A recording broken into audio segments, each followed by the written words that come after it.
Grant ہم نے بچائی ہے۔ انہی پیسوں سے ہم نے آرمی لاجسٹک سپورٹ سسٹم کے اخراجات، جوانوں اور افسروں کے روزانہ الاؤنسز، کسانوں کو تباہ فصلوں کا معاوضہ، 23 ملکوں کے وفود کی مہمانداری اور دوسرے متفرق اخراجات پورے کرنے ہیں۔ سوال: کیا آپ جہاد افغانستان پر تبصرہ کریں گے؟ جواب: میری خواہش ہے کہ میرے پاس اتنا وقت ہوتا کہ اس مسئلے پر آپ سے تفصیلی بات کرتا، کیونکہ میں نے افغان جنگ کا مطالعہ اور تجزیہ بڑے قریب سے کیا ہے۔ 1980 میں چیف آف جنرل اسٹاف اور اس کے بعد پشاور کور کمانڈر کی حیثیت سے مجھے قریب سے جنگ کو دیکھنے کا موقع ملا، اور حیران کن امر یہ ہے کہ بعض اوقات میرے تبصرے اور تجزیے سرکاری نظریے اور تجزیات سے مختلف ہوا کرتے تھے، اور میں یہ کہنے میں فخر محسوس کرتا ہوں کہ میرے اکثر تجزیے درست ثابت ہوئے ہیں۔ افغان جہاد اور اسے کنٹرول کرنے کی ہماری صلاحیت کو سمجھنے کے لیے میں گزشتہ سال کے اوائل کے واقعات کا تذکرہ کروں گا، جب روس نے افغانستان سے فوجیں واپس لے جانے کا غیر متوقع فیصلہ کر لیا تھا۔ اس غیر متوقع فیصلے اور روس کی افغانستان سے پسپائی میں مجھ ناچیز کا بھی حصہ ہے۔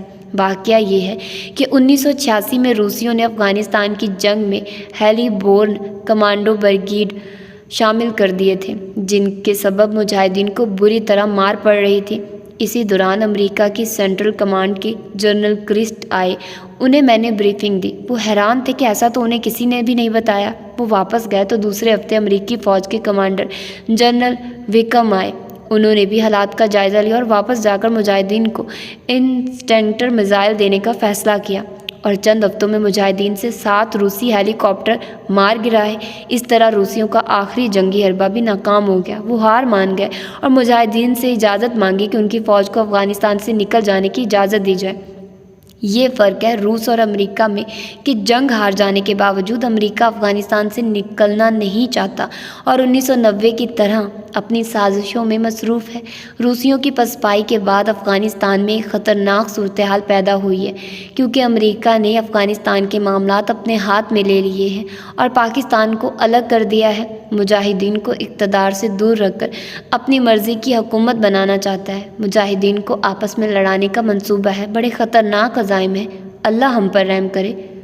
سوال: پاکستان میں کئی لوگوں کا خیال ہے کہ سیاہ چین کی جنگ بے مقصد ہے، جہاں آخری فتح موسم کی ہوگی۔ سیاہ چین میں صورتحال کیا ہے؟ جواب: اس سے پہلے کہ میں آج کی صورتحال بیان کروں، میں آپ کو سیاہ چین کے جھگڑے کا پس منظر بتانا چاہوں گا۔ 1982 میں میں چیف آف جنرل اسٹاف تھا جب یہ مسئلہ پہلی بار کھڑا ہوا۔ ہم نے اس مسئلے کے تمام پہلوؤں کا جائزہ لیا اور پھر کچھ فیصلے کیے۔ ان فیصلوں کے باوجود ہم وہ مقاصد حاصل کرنے میں ناکام رہے جو ہم حاصل کرنا چاہتے تھے۔ 82 میں ہمیں پتہ چلا کہ بھارتی سیاہ چین کے علاقے میں آتے رہے ہیں۔ انہوں نے سیاہ چین کے راستے اندرا کولی کی طرف ایک مہم جو پارٹی روانہ کی تھی۔ اسی سال جنوری میں ہم نے مقامی کور کمانڈر سے کہا کہ فوجی دستے بھیج کر پتہ چلایا جائے کہ اصل معاملہ کیا ہے۔ خراب موسم اور ضروری ساز و سامان میسر نہ ہونے کی وجہ سے ہمارے دستے سالتو رینج کو عبور نہ کر سکے اور یوں دشمن کے بارے میں معلومات نہ مل سکی۔ اگلے برس 1983 میں GHQ نے فیصلہ کیا کہ سیاہ چین میں SSG کی ایک ٹیم بھیجی جائے۔ اگست 1983 میں SSG کی ایک کمپنی حرکت میں آئی۔ یہ کمپنی سیالوں کو عبور کر کے سیاچن میں داخل ہو گئی۔ جب وہ مشرق کی طرف پیش قدمی کرتے ہوئے گلیشیئر کے جنکشن پر پہنچے تو انہیں کچھ فوجی کیمپ لگے نظر آئے۔ ہمارے جوانوں میں مزید ہدایات مانگی۔ ہم نے انہیں کہا کہ وہ آگے بڑھیں اور انہیں علاقے سے باہر نکال دیں۔ جب ہمارے جوان آگے بڑھے تو دشمن راہ فرار اختیار کر گیا۔ وہاں سے جو کاغذات اور دوسرا سامان ملا اس سے ظاہر ہوتا تھا کہ ان کا تعلق لداخ اسکاؤٹ سے تھا۔ وہ ہمارے جوانوں سے مد بھیڑ کیے بغیر پسپا ہو گئے اور ہمارے دستے وہاں 10 ستمبر تک رہے۔ اس وقت موسم خراب ہونے لگا تو ہم نے انہیں کہا کہ واپس آ جائیے۔ وہ بیلا فونڈ لا کے راستے واپس آ گئے۔ اطلاعات کی بنیاد پر ہم نے منصوبہ بندی کی اور حکومت کو یہ تجویز دی کہ اگلے سال اس علاقے میں فوج بھیجی جائے۔ ہمارا یہ فیصلہ کہ اگلے سال فوج بھیجی جائے غلط تجزیے پر مبنی تھا۔ اتنی سردی یعنی دسمبر، جنوری اور فروری کے مہینوں میں فوج کے لیے مستقل قیام ممکن نہ تھا۔ اس سوچ کو تقویت اس لیے بھی ملی ہے کہ LOC کے پار وہ پہاڑی سلسلہ جو 15,000 فٹ سے بلند ہے، انہیں بھارتی فوج بھی سردیوں میں خالی کر دیتی تھی۔ یہی وہ خالی پہاڑیاں تھیں جن پر جنرل مشرف نے کارگل آپریشن کے تحت قبضہ کر لیا اور اپنی فوج کو بے نیل و مرام چھوڑ دیا، ایک بے مقصد آپریشن جو ہماری بدنامی کا سبب بنا۔ یہی وہ غلط فیصلہ تھا جس پر ہم نے اپنا منصوبہ بنایا اور اسے DCC ڈیفنس کیبنٹ کمیٹی کے سامنے رکھا۔ GHQ میں 2 مرتبہ اس منصوبے پر بحث ہوئی اور خاصے غور و خوض کے بعد بھرپور تیاری شروع کی۔ بھارت کو ایک اور فائدہ میسر تھا، ان کے پاس لاما ہیلی کاپٹر بھی تھے جو ان کے فوجیوں کو بلند چوٹیوں پر اتار سکتے تھے۔ چنانچہ وہ ہم سے چند دن آگے تھے۔ ہماری جانب سے خپلو سے آگے سڑکیں نہیں تھیں، صرف پیدل چلنے کے راستے تھے، اس لیے ہم چند دن پیچھے رہ گئے۔ بھارتی فوج ہیلی کاپٹروں کے ذریعے ہم سے پہلے دروں پر پہنچ گئی اور قابض ہو گئی۔ یہ انتظام و انصرام کی جنگ ہے اور اس معاملے میں ہم ان سے بہتر ہیں۔ ہم بہتر پوزیشن میں اس لیے ہیں کہ ان 5 برسوں میں ہم نے اپنے اگلے مورچوں اور توپوں کی پوزیشن تک ٹرک اور جیپ چلنے کے قابل سڑکیں تعمیر کر لی ہیں۔ ہمیں ہیلی کاپٹر استعمال کرنے کی ضرورت نہیں رہے گی، سوائے یہ کہ کسی زخمی کو اٹھانا ہو یا کوئی ہنگامی صورتحال ہو۔ بھارتیوں کو اس علاقے میں اپنی فوج پر روزانہ اوسطاً 1 کروڑ روپے خرچ کرنے پڑتے ہیں، جبکہ ہمارا سال بھر میں خرچ صرف 30 سے 40 کروڑ روپے ہے۔ سوال: بھارت کو سیاہ چند میں ہمارے مقابلے میں زیادہ جنگی فوائد اور برتر پوزیشن میسر ہے، کیا ہمارے اندر یہ صلاحیت ہے کہ ہم مقبوضہ علاقوں سے انہیں اٹھا کر باہر پھینک سکیں؟ جواب: یقیناً ہم انہیں اٹھا کر باہر پھینک سکتے ہیں، جس کے لیے وسائل کی ضرورت ہوگی اور جانی نقصان بھی زیادہ ہوگا۔ میں تو چاہوں گا کہ بھارت اس نام نہاد فائدے کی وجہ سے وہاں رہنے کا فیصلہ کرے۔ انہیں کوئی جنگی فائدہ میسر نہیں ہے، انہیں صرف یہ سیاسی فائدہ حاصل ہے کہ انہوں نے ہمیں چین کے ساتھ ہماری 70 کلومیٹر کی مشترکہ سرحد سے فائدہ اٹھانے سے محروم کر رکھا ہے۔ ان کی طرف سے مزید پیش قدمی اور کوئی بھی مہم جوئی نری حماقت ہوگی۔ وہ جتنی زیادہ فوج کھپائیں گے اتنا ہی زیادہ پھنستے چلے جائیں گے۔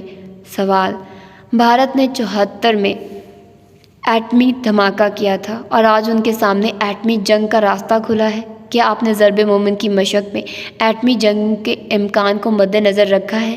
کیا پاکستان ایسی صلاحیت کا مالک ہے؟ جواب: ایٹمی امکانات پر بات کرتے ہوئے وزیر اعظم بے نظیر بھٹو نے کافی کچھ کہہ دیا۔ یہ حقیقت کہ اب لوگوں کو یقین ہے کہ ہم ایٹمی صلاحیت کے مالک ہیں، جو ڈیٹررنس یعنی خطرے کو ٹالنے کا کام دے رہی ہے۔ ان مشقوں میں ایٹمی جنگ کے امکانات کو ذہن میں نہیں رکھا گیا ہے۔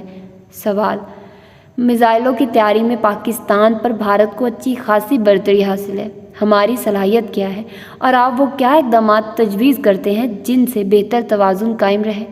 جواب: میزائلوں کے شعبے میں بھارت کو جو فوائد میسر ہے وہ نمایاں ہیں۔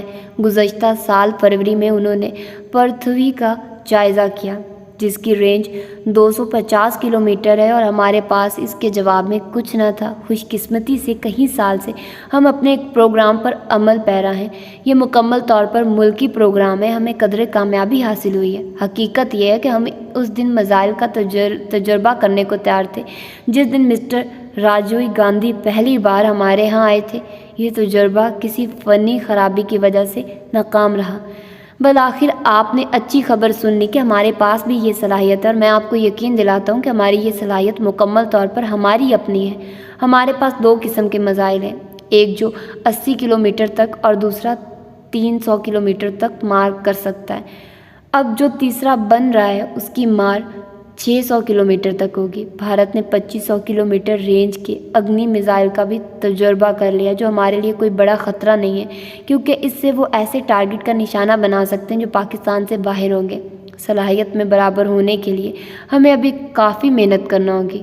ہمارے پاس جو صلاحیت ہے وہ ڈیٹررنٹ کا کام دے رہی ہے۔ سوال: آپ نے حملے کی بات کی ہے اور پہل قدمی کی طرف اشارہ کیا ہے، جس کا مطلب ہے کہ خطرے کو روکنے کے لیے کارروائی کی جائے۔ آپ کا کیا مطلب ہے؟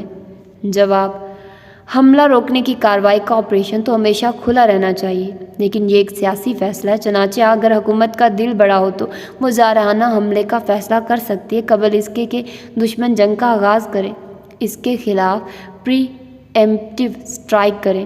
لیکن جب ایک دفعہ جنگ شروع ہو جائے تو پھر فیصلے فوجی ہائی کمان کے ہاتھ میں چلے جاتے ہیں۔ میں اس صورتحال میں کہہ رہا ہوں کہ دشمن کے جارحانہ اقدام سے پہلے ہمارے اندر بھرپور حملہ کرنے کی صلاحیت موجود ہے۔ سوال: آپ نے صرف 1 سال میں اعلیٰ پیشہ ور افسروں کی ٹیم کیسے تیار کر لی ہے؟ جواب: اگر میں نے یہ تاثر دیا ہے کہ یہ سب کچھ پچھلے 1 سال میں حاصل کیا گیا ہے تو یہ درست نہیں ہے۔ 1 سال میں افسر کی تربیت نہیں ہو سکتی، اس کے لیے کئی اشروں کا وقت چاہیے، خاص طور پر جو اعلیٰ نظام تعلیم ہم نے اپنا رکھا ہے۔ یہ سلسلہ 1971 میں شروع ہوا تھا جب نیشنل ڈیفنس کالج راولپنڈی منتقل ہو چکا تھا۔ اس مدت میں ہمارے کرنل اور بریگیڈیئر کے عہدے کے وار کورس کے تربیت یافتہ افسران آج ہر اہم عہدے پر متعین ہیں، اور یہی وہ حقیقت ہے جو ہماری فوج کے ترویجی پروگرام کی کامیابی کی بنیاد ہے، ورنہ اکیلا میں اور میرے چند ساتھی وہ مقاصد حاصل نہ کر پاتے جو آج ہماری فوج کی پہچان ہے۔ یہ میری خوش قسمتی ہے کہ میں اس وقت کمانڈر کے منصب پر فائز ہوں، جبکہ میرے پاس پیشہ ور ماہر تجربہ کار افسروں کی ایک ٹیم موجود ہے۔ اس عرصے میں ہم نے نالج بیسڈ حکمت عملی حاصل کی ہے اور فوج کا ماڈرنائزیشن پروگرام 2000 اینڈ بیونڈ ترتیب دیا ہے، جسے 80 کی دہائی میں عملی جامہ پہنایا گیا تھا۔ سوال: آپ ایک بالا تر دشمن کے مقابلے میں اپنی فوج کی صلاحیت کا کس طرح موازنہ کر سکتے ہیں؟ کیا یہ جنگ روکنے کی صلاحیت رکھتی ہے؟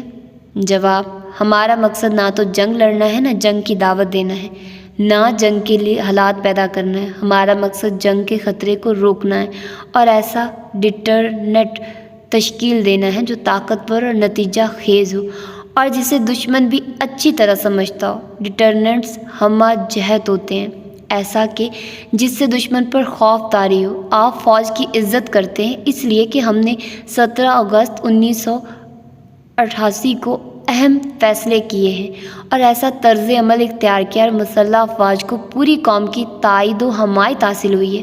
اگر دشمن کو یہ پتہ ہو کہ جنگ کی صورت میں پوری قوم ہماری مسلح افواج کی پشت پر ہوگی تو یہ بذات خود ایک مؤثر ڈٹرنٹس ہے۔ ہمارا دوسرا فریضہ ہے کہ ہم بہترین صلاحیت کے مطابق اس جنگ کے لیے تیار رہیں جو ہم پر مسلط کی جا سکتی ہے، اور ایسا کرتے ہوئے ہم اللہ تعالیٰ کے احکامات کی بھی پیروی کر رہے ہوں گے۔ اللہ تعالیٰ کا واضح حکم ہے، اے ایمان والو، اپنے بچاؤ کا سامان کر لو۔ ہمارا ہر وقت جنگ کے لیے تیار رہنا بھی ایک ڈٹرنٹس ہے۔ اگر دشمن کو اس حقیقت کا پتہ ہو کہ ہم ہر طرح سے مستعد اور فرائض اور دفاع وطن کے مقدس فریضے سے غافل نہیں ہے تو اس سے خود بخود دشمن کو یہ پیغام ملتا ہے کہ اس نے پاکستان کو میلی نظر سے دیکھا تو ہماری مسلح افواج نہ صرف مؤثر جواب دے گی بلکہ انہیں شرمناک شکست سے بھی دوچار ہونا پڑے گا، اور یہ بات انہیں بڑی گراں گزرے گی۔ سوال: کیا آپ پاکستان، افغانستان اور ایران کے درمیان نئے اتحاد کے نظریے کی وضاحت کرنا پسند کریں گے؟ جواب: میں نے پچھلے سال اسٹریٹجک اتحاد کی بات کی تھی۔ وہ بذات خود ایک نیا تصور ہے اور نئے حقائق پر مبنی ہے۔ تینوں ملکوں یعنی ایران، افغانستان اور پاکستان کی سرحدیں مشترک ہیں، ان میں یکسانیت پائی جاتی ہے، مقاصد کا اشتراک ہے اور دین کی بالادستی قائم کرنا ہے۔ ان مقاصد کو کیسے حاصل کیا جا سکتا ہے یہ ایک الگ مسئلہ ہے۔ جدوجہد کا طریقہ اور انداز تو مختلف ہے لیکن مقاصد یکساں ہے۔ افغانستان میں پچھلے 8 سالوں سے جنگ لڑی جا رہی ہے، یہاں خون پسینہ بہا ہے، جانیں قربان کی گئی ہیں، روس پسپا ہو چکا ہے، ایران میں بھی ایک انقلاب برپا ہوا اور کتنی ہی قربانیوں کے بعد وہ پہلے سے بھی زیادہ طاقتور بن کر ابھرا ہے۔ اس کے باوجود دنیا کے کئی ممالک نے مل کر اسے تباہ کرنے کی کوشش کی، لیکن یہ بھی حقیقت ہے کہ انسانی جدوجہد کی تاریخ میں کسی انقلاب کو طاقت کے بل پر ختم نہیں کیا جا سکا، اسے کسی زیادہ طاقتور فلسفہ سے ہی دبایا جا سکتا ہے۔ انقلاب اگر کسی طاقتور خیال یا نظریے سے کنٹرول نہ کیا جا سکے تو وہ اپنے آپ کو خود تباہ کر لیتا ہے۔ ایران کا اسلامی انقلاب تاریخ اسلام میں انوکھی مثال ہے۔ ماضی میں دنیا میں بے شمار انقلاب برپا ہوئے، فرانس میں جمہوریت کے انقلاب آیا، مارکس لینن اشتراکی اور سوشلسٹ انقلاب برپا ہوئے، لیکن ایرانی انقلاب ان سب سے مختلف نوعیت کا انقلاب ہے جو پوری تمازت کے ساتھ دشمن کی سازشوں کا مقابلہ کر رہا ہے۔ پاکستان میں بھی ایک تبدیلی رونما ہو رہی ہے، لیکن مقصد ایک ہی ہے، یعنی مقصد کی ہم آہنگی جو تینوں ملکوں کو یکجا کر رہی ہے۔ انشاءاللہ جلد یا بدیر تینوں ممالک اپنے مقاصد تک پہنچ جائیں گے۔ بنیادی طور پر یہی وہ نظریہ ہے جو میں نے پیش کیا تھا اور اسٹریٹجک ڈیپتھ کا نام دیا تھا، لیکن اتحادی ملکوں کی تصویراتی سلامتی کی گہرائی ان نظریات و تصورات کو حقیقت بننے اور کامیاب ہونے تک کافی وقت درکار ہے۔ کسی آئیڈیل کے حصول کے لیے انسانی جدوجہد بعض اوقات لمبے عرصے تک جاری رہتی ہے۔ مثلاً افغانستان جو حاصل کرنا چاہتا ہے ابھی تک حاصل نہیں کر پایا۔ وہ پچھلے 8 سالوں سے لڑ رہے ہیں اور مقصد تک پہنچنے کے لیے انہیں ابھی کئی مراحل سے گزرنا ہے۔ اس لحاظ سے زمان و مکان کی حدود و قیود مختلف ہیں، لیکن جو حقائق اب ابھر رہے ہیں وہ اس جیسے اتحاد کے بننے کی نوید دیتے ہیں۔ سوال: آپ کے خیال میں اس طرح کے اتحاد کو روس اور امریکہ کی طرف سے تشویش کی نگاہ سے نہیں دیکھا جائے گا؟ جواب: مجھے معلوم ہے اس طرح کی تشویش موجود ہے، لیکن اگر یہ اتحاد قائم ہوتا ہے تو اس سے علاقائی توازن اور استحکام پر اچھے اثرات مرتب ہوں گے۔ خیال و عمل کی ہم آہنگی رکھنے والے ممالک کے ساتھ اور خصوصاً سپر پاور کے ساتھ معاملات کرنا آسان ہو جائے گا۔ کیا روسیوں کو اندازہ نہیں کہ اس طرح کے اتحاد کے قیام سے ان کی سرحدوں پر زیادہ امن ہوگا؟ جہاں تک امریکی مفادات کا تعلق ہے، آج علاقے میں ان کے پاس محدود امکانات ہیں۔ انہیں احساس ہے کہ وہ افغان صورتحال کا کنٹرول کھو رہے ہیں، اور اگر ایسا اتحاد مارد وجود میں آ جائے تو امریکہ کے لیے بہتر ہے، کیونکہ ایک ہی تصورات و خیالات کے حامل گروپ سے بات کرنے میں زیادہ آسانی ہوگی۔ طاقت کے عالمی توازن میں اس گروپ کا ایک اہم مقام ہوگا، اور حقیقت خطے پر بھارتی بالادستی کے اثرات کا توڑ بھی ثابت ہوگا۔ یہ الگ بات ہے کہ اس اتحاد کی بنیاد نظریاتی ہوگی یا اسلامی اتحاد ہوگا تو شاید امریکہ اور روس کے لیے تشویش کا باعث ہو، اور عین ممکن ہے کہ امریکہ اور روس اس اتحاد کے خلاف متحد ہو جائیں، جیسا کہ امریکہ کے سابق صدر رچرڈ نے اپنی کتاب سیز دا مومنٹ میں اس طرف اشارہ بھی کیا ہے۔ لیکن اس سے ڈرنے کی ضرورت نہیں ہے۔ اللہ کے نام پر اگر ہم متحد ہوتے ہیں تو انشاءاللہ ہمیں اللہ کی نصرت و تائید حاصل ہوگی۔ سوال: آپ نے پہلے کہا کہ صرف چند ایک افسر ہی مارشل لاء میں ملوث رہے، لیکن فوج چونکہ بطور ادارہ ملوث رہی ہے، اس لیے آپ کے نزدیک اس سے فوج پیشہ ورانہ طور پر کس حد تک متاثر ہوئی؟ جواب: مارشل لاء کے طویل عرصے نے پیشہ ورانہ سطح پر بہت کم فرق ڈالا ہے، سوائے اس کے کہ چیف آف آرمی اسٹاف اور کوئی 100 سے 150 اونچی سطح کے افسران مارشل لاء میں ملوث ہوتے ہیں، اور ان کے پاس پروفیشنل کاموں پر توجہ مرکوز کرنے کے لیے اتنا وقت نہیں تھا جتنا میرے پاس ہے۔ اس کا نچلی سطح پر کوئی اثر نہیں ہوا، مگر یہ حقیقت اپنی جگہ پر ہے کہ فوج اس ملک کا جزو لانفک ہے۔ ہمارے دل آپ ہی کی طرح دھڑکتے ہیں، ہم آپ ہی کی طرح محسوس کرتے ہیں، اس لیے اگر طویل مارشل لاء کے اثرات لوگوں کے ذہنوں پر مرتب ہوں تو مسلح افواج بھی ضرور متاثر ہوتی ہے اور ان میں سیاست در آتی ہے۔ میں آپ کے ساتھ متفق ہوں کہ فوج کو یہ جائزہ لینے کی ضرورت ہے کہ اسے وقتاً فوقتاً امور مملکت چلانے کی ضرورت کیوں رہی ہے، مارشل لاء کیوں لگتا رہا ہے، ہم بے صبرے کیوں ہو گئے، اور ہم نے جمہوری عمل کو استحکام پکڑنے کا موقع کیوں نہ دیا۔ ایسا اسی صورت میں ہوتا ہے جب فوج اور قوم کے درمیان ابلاغ کا بڑا خلا واقع ہو۔ ہم نے اپنے آپ کو ایک عرصے تک الگ تھلگ رکھا ہے۔ افسوس اس بات کا ہے کہ فوجی مداخلت کا سبب صرف فوجی قیادت نہیں ہے، بلکہ جب یہ 5 عناصر اکٹھے ہوں تو حکومت کی تبدیلی رونما ہوتی ہے۔ امریکہ، آرمی، عدلیہ، سول انتظامیہ اور موقع پرست سیاسی جماعتی مفادات کا یہ ایسا گٹھ جوڑ ہے جس کے درست ہونے میں وقت لگے گا۔ سوال: بھارتیوں نے اپنی چھاؤنیاں سرحد کے قریب قائم کر دی ہیں، جس کی وجہ سے انہیں حرکت میں آنے کے لیے کم وقت درکار ہوگا۔ ہماری فوج کی تعیناتی اور حرکت پر اس کے کیا اثرات مرتب ہوں گے؟ میرا دوسرا سوال پاک فضائیہ کے بارے میں ہے، جو جسامت میں بہت مختصر ہے۔ کیا آپ کے خیال میں وہ ضروری قریبی معاونت فراہم کرنے کی اہل ہے؟ جواب: پہلا سوال اس سے قطع نظر کہ وہ اپنی چھاؤنیاں سرحد کے قریب لے آئے ہیں۔ حقیقت یہ ہے کہ بھارتیوں کو فوج حرکت میں لانے کے لیے 14 دن درکار ہیں۔